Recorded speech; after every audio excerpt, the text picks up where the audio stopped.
Today, I'm going to reveal one of our investment accounts. It has $250,000 in it. I'm going to show you guys the whole behind the scenes, what we've been investing in, how much we've contributed, and just kind of show you how simple it is, what we've set up. So let's just get right into it. First of all, we've been using M1 for our brokerage account because it's been super simple. It's very easy to automate. We were using Vanguard before and we still have those accounts, but we started moving over to M1 because it just sets everything up automatically. When we moved funds to Vanguard, it would require us to actually manually invest in the ETFs. Whereas for here, you can set up your slices. So I'll show you that in a bit. All right, so this is our M1 account. As you can see here, there's $250,000 in it. Let's go into the activity here. So here's when we started it. And as you can see, we put in some big funds. And you might be like, what the heck? That's a lot of money. Essentially, what happened was we sold off some of our real estate portfolio. So we had about 34 rental units and we decided to drop that down to 18 units because some of them we decided weren't performing as well, and we're reassessing our portfolio, deciding that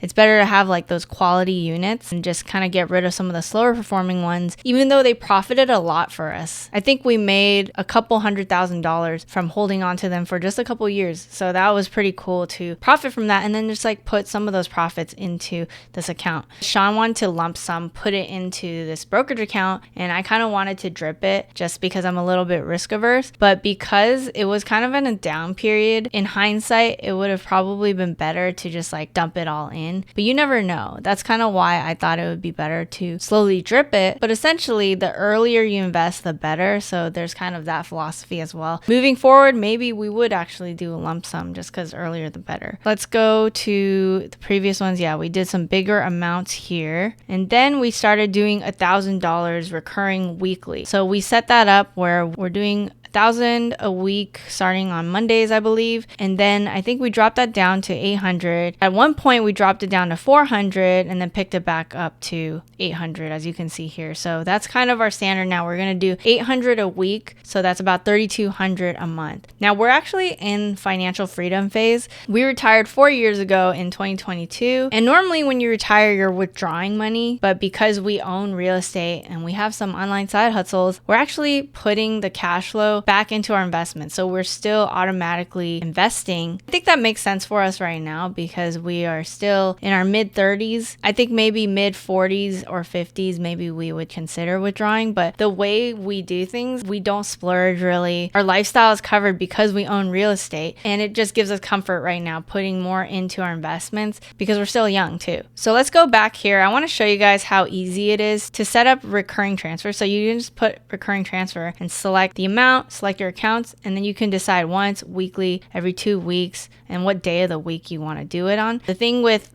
Vanguard when we were doing it is we couldn't automatically select which ones to invest in unless it was an index fund. We couldn't do it to QQQ. Feel free to correct me if I'm wrong. We could do it to VTSAX, not QQQ. But here you can select slices because they support fractional shares. You can do 50-50 QQQM and VOO if you want to do that. And that's what we did in the beginning. It wasn't until recently we decided to just go all in on QQQM. It could be considered riskier because QQQM is more tech focused. So QQQM tracks the NASDAQ 100 while VOO tracks S&P 500. But we decided, looking at the profits, that QQQM was definitely outperforming, and we do believe in tech. And there's actually like a huge overlap between these two portfolios. So in the end, we were like, you know what, let's just put it all into QQQM. And the way it's set up, we did 99 here and 1 to VOO because that seems to be the way to do it here. And now everything that we've invested here is basically going into QQQM. Right now, 131,000 is in QQQM while 119,000 is in VOO. And if you look at the percentage gain, it is higher on QQQM. And it's pretty crazy looking at this. $58,000 was in profits, which means we put in a little under $200,000 and it's gone up this much. And that's about like a year's salary for people, right? $58,000 is a lot in basically a year time frame. So you can see that investing is very powerful. If you're doing it consistently and in long-term holds, it can actually grow to a lot. Because I've talked to like friends who are thinking, oh, QQQ is not making me that much money and it's not worth it, and they're just putting a little bit in it, and a lot of them just like kind of quit and they're like, doesn't really make sense for me. But if you do it over time, like look at these gains, it's just going to go up from there because the more you put in over time, compound interest is going to do its thing and you're going to make more and more. Actually, at its peak, it was about $260,000. So, the gain was actually probably around $68,000 at one point. But, we don't really care about what the market's doing. During the uptime, during the downtime, we were just consistently investing. At this point, like between January to April, there were a lot of world events that were happening that caused a lot of panic, and that's why things were going down. But during that time, we were still consistently investing. If you are consistently investing, those down periods actually feel like a sale. You're getting it at a lower price. And look what happened. After that time period, it ended up going up like crazy. Let's just look at the QQQ stock chart, right? So if you look at the max, there's going to be these pullbacks going down, but then it goes up over time. If you're investing in the long term, you don't care about the noise. You're just continuously putting money into it and then letting compound interest do its thing. Now, we also have the 0 to 100K account. And this was my experiment. I wanted to document it on short form video of going from $0 to $100,000, not using any of my existing investments, not using my brand, and just doing like side hustles and other things like that, putting that money into here. So we were doing like door dashing, flipping items and things like that. I got to put more effort into it, but it's already at 3,700. 400 of that was from investments. As you can see, even with smaller amounts, compound interest can still do its thing. At one point, it was at $3,900, and you're letting your money work for you. So don't give up, even when it's like these small amounts and you think, oh, nothing's happening, or when the down periods are happening, you're losing money or something like that.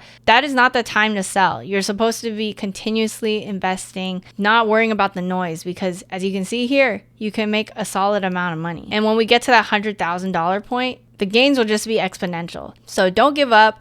I'm going to keep documenting here these two accounts. And the hope is maybe this account can get to $1 million and this account will get to $100,000. If you guys want to follow along the journey, I'll make more of these update videos. Let me know if you have any questions in the comments. And again, I'm going to put the M1 link in the description below in case you guys are interested in signing up. And I hope you guys like this update. Comment, subscribe, hit the bell button to be notified of my latest videos. I'll keep updating these as we go along. And I'll see you guys in the next one.